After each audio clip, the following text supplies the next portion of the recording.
Please go ahead. Okay, so good morning, ladies and gentlemen. Thank you for giving me this opportunity to present my work in front of you today. So I'm launching my, I'm sharing screen now. So hopefully you can see it now. Yes? Yes, we can see. Yes, so I will talk today about my previous year publication in Physical Review B with this slightly too long title, but for the purpose of the current presentation, I decided to give it a shorter title, which may be more inspiring and more interesting, which is artificial phase transition. So what transition do I have in mind? So if you consider nanowire, superconducting nanowire, it is when it is biased with electrical current, there is important role of fluctuation in such current biased nanowire. Namely, the order parameter or superconductivity can be broken in such small section of the nanowire. This is basically, it happens by the phase slip process, which removes 2 pi of phase from the wire.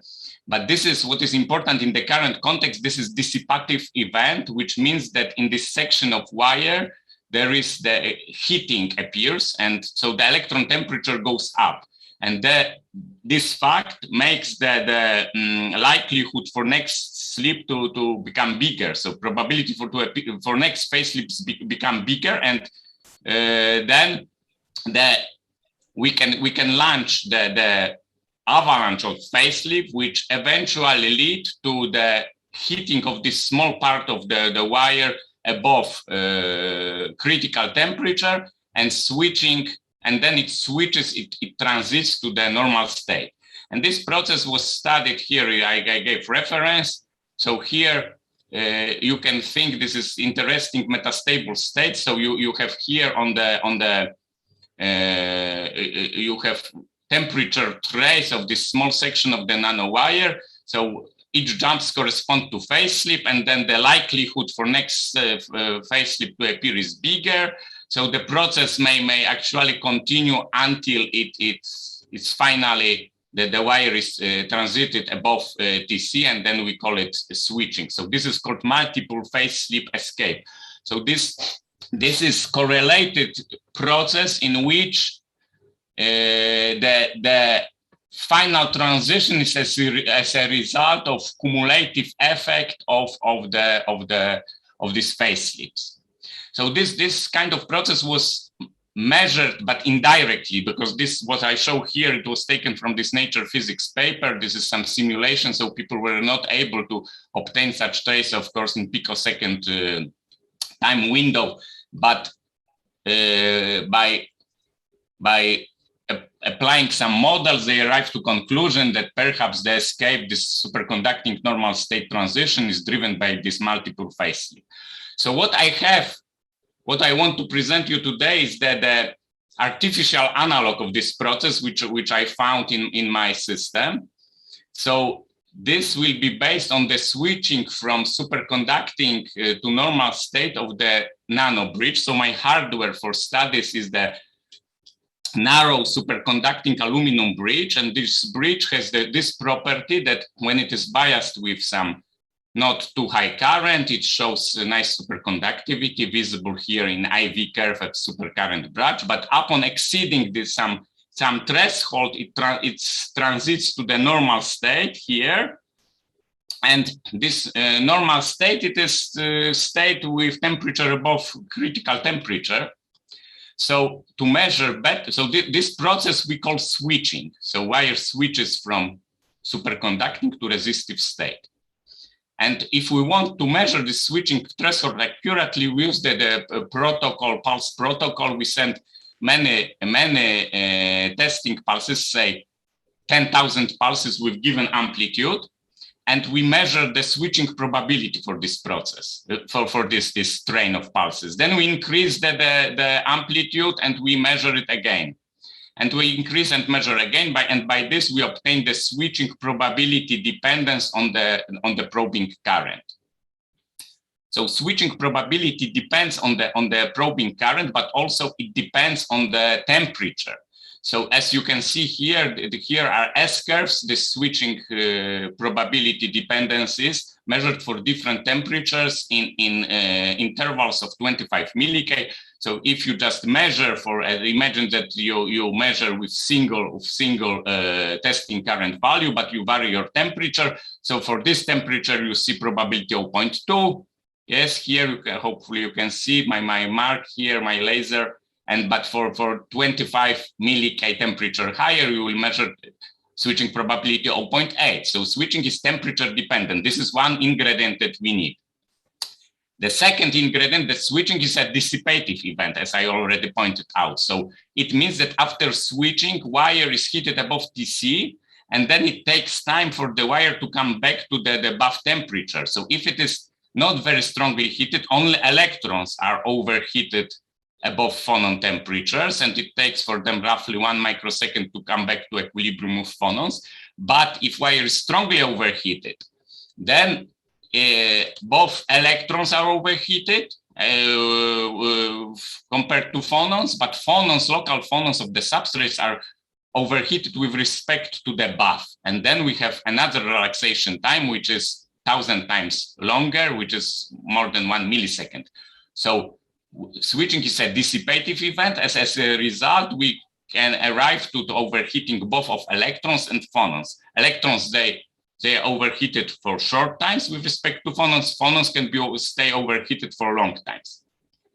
Okay, and now we have these two ingredients that I mentioned. We have switching event rises temperature, because this is dissipative, and switching probability increases with temperature, which is also displayed for you. So now if period of our testing pulses, between testing pulses, is too short, we arrive to conclusion that the wire the bridge has no time to cool down back to the bath temperature, and the measurement with next testing pulse is affected by the memory of the system, but by the fact what happened with in previous for previous testing pulses, whether they switch the bridge or not. So this is the case in which we obtain correlation. So period of testing pulses is shortened than thermal relaxation time. One pulse influences another, we get correlation. So here in this plot, you have, this is the trace from oscilloscope. So here, for example, can see single switching depicted here with 1. This means single switching, but in correlated regime, the switchings, they have tendency to come in bunches. So it is bunched, we observe bunched behavior. This is, you see that this pattern is not entirely random, but instead we have 7 switching in a row, 4 switching in a row, 2, 1, 4. So obviously there is tendency for the system to switch after it switched before. And then when it didn't switch, it prefers not to switch. So okay, so this is basically the first impression of this correlation. And when we measure the switching current dependence, this is in independent regime, there are these black dots. So you see that if the distance between probing pulses is sufficiently long, the pulses do not see each other, and this is independent regime. But if we short distance between them, instead of such S-curve, we obtain some abrupt transition, so that we can measure the point for which setting for which there is only some small fraction of pulses switch. This is basically this bunched scenario, but then we can't make it more dense. So system prefers to immediately to switch to the situation for which we have switching for all testing pulses. So this is abrupt transition. So we cross some point of no return, in the sense that the overheating here but here, if we look close to this point, at this critical point, it turns out it is metastable point. So let's look now at this point here, this depicted with index C, NC over IC. So if we measure at this point as the number of switched pulses, fraction of switched pulses as a function of time, you see that it oscillates around, it changes around some small number.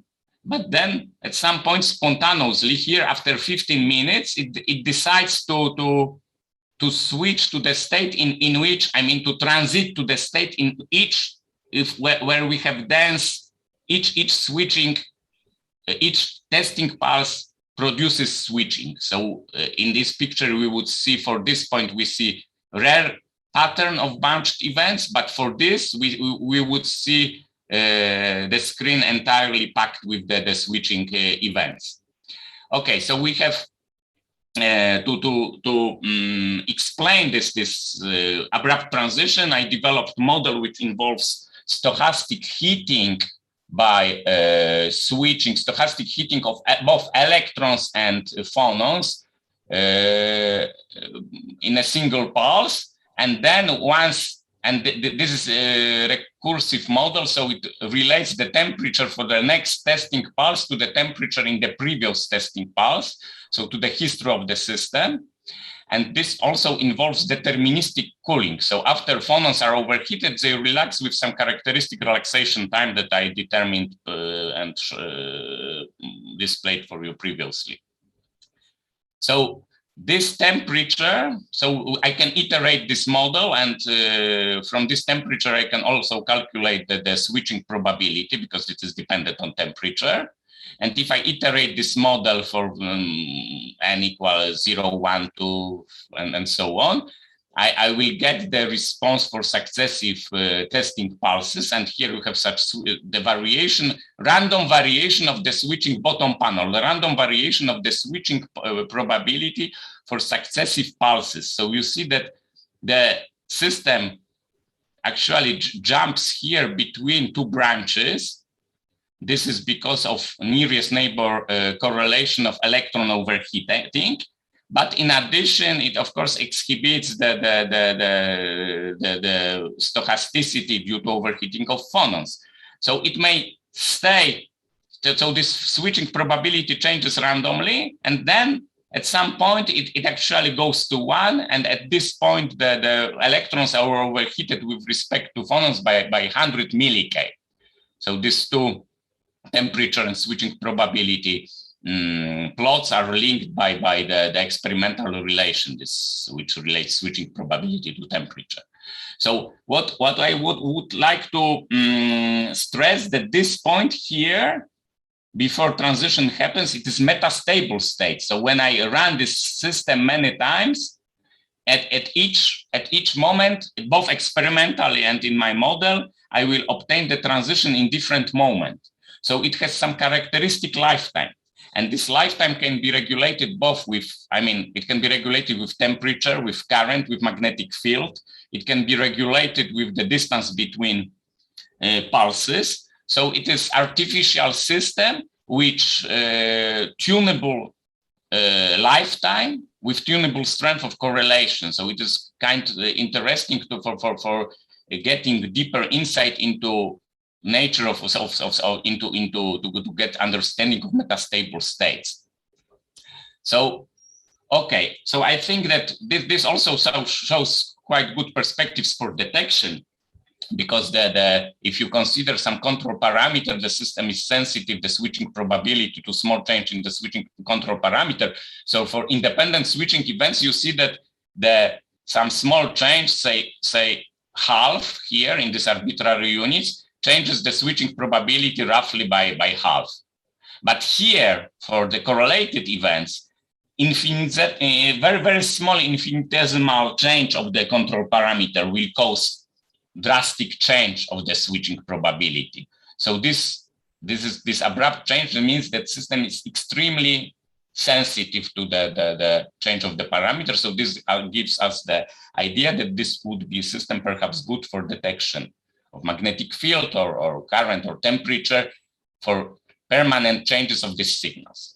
So with this, I would like to conclude. So I presented to you artificially produced experimental stochastic correlated process, which allows us to create metastable states with tunable lifetime and strength of correlation. It shows extreme sensitivity to control parameter, and physically it involves overheating of electrons, which are responsible for nearest neighbor correlation between probing pulses, and overheating of phonons,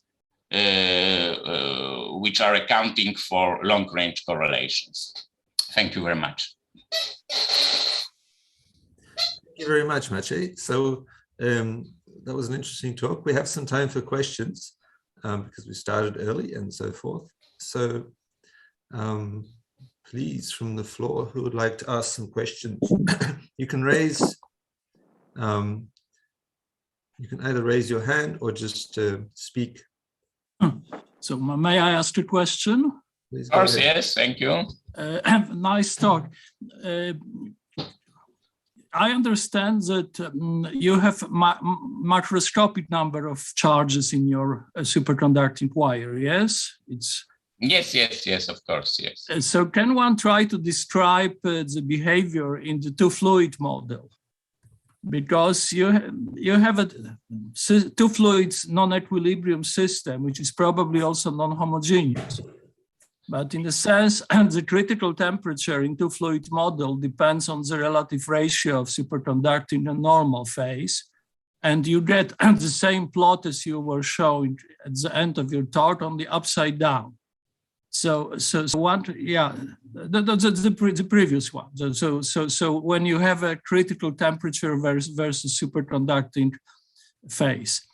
And in that respect, you can try to describe this dynamics with a two-fluid model, except that you should use non-homogeneous two-fluid model, which will be more difficult. But this is enough that you just generate a fluctuating non-superconducting phase in the tiny volume of your wire, then you get a switch. Am I correct? So this is, as far as the switching is concerned, usually people, they consider this tilted washboard potentials for these junctions. So you have these are some phenomenological models. So I have not heard that somebody would consider this two-fluid model for the of course in resistively shunted and capacitively shunted tilted washboard potential, this resistance, which sometimes is associated with the normal dispersed unpaired particles, plays a role because it enters as a dissipation there. But here in this process, because what I did, I created quite kind of, this is, I don't really study here the fundamental switching process from superconducting to normal state. This is different story.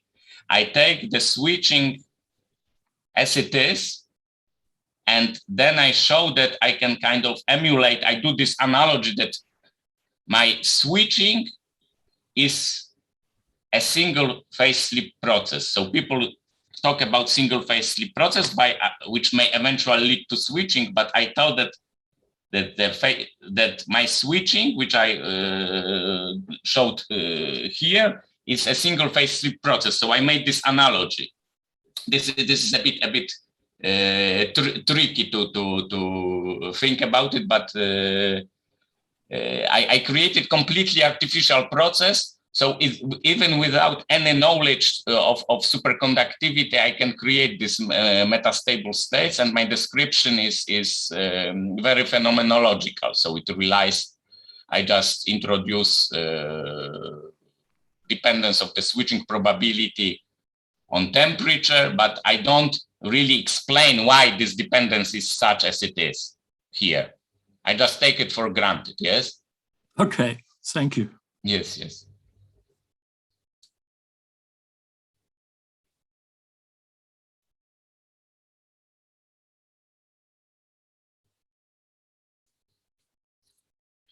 Oh, I was muted, sorry.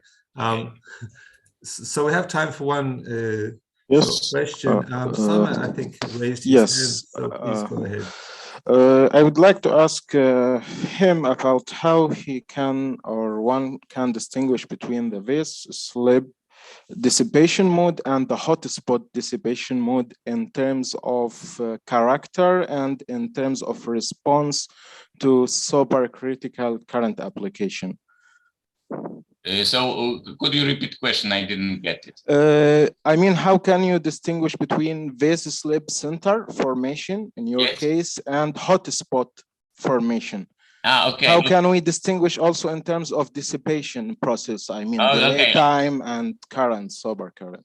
Okay, so this is quite tricky question, but in my case, if we now go to fundamental physics, yes, so we're taking apart this tricky artificial process. So what you see here, if you look at the IV curve of my bridge, you see that when I measure can you see cursor running on the screen? I hope, yes. Yes. So if I measure this bridge above TC, which is here 1.35, so TC is 1.3, I measure its resistance 87 ohm.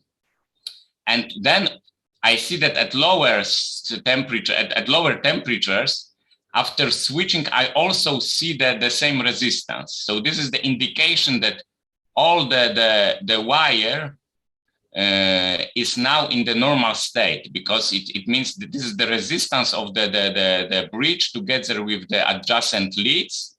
So it means that I created hotspot here, which expanded towards the paths in both directions. And now, although the temperature of cryostat is 300 milliK, but here in this very small nanostructure for this wire, it exceeds TC significantly.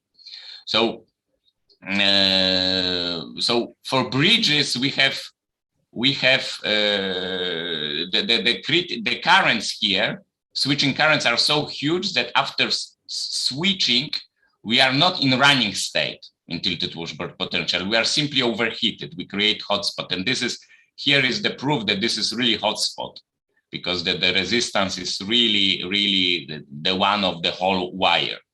And for single phase slip, we would see that here the supercurrent branch this happens in tunnel junction is slightly curved here, which means that you start to produce some dissipation even before switching. This is so-called diffusive regime for junctions.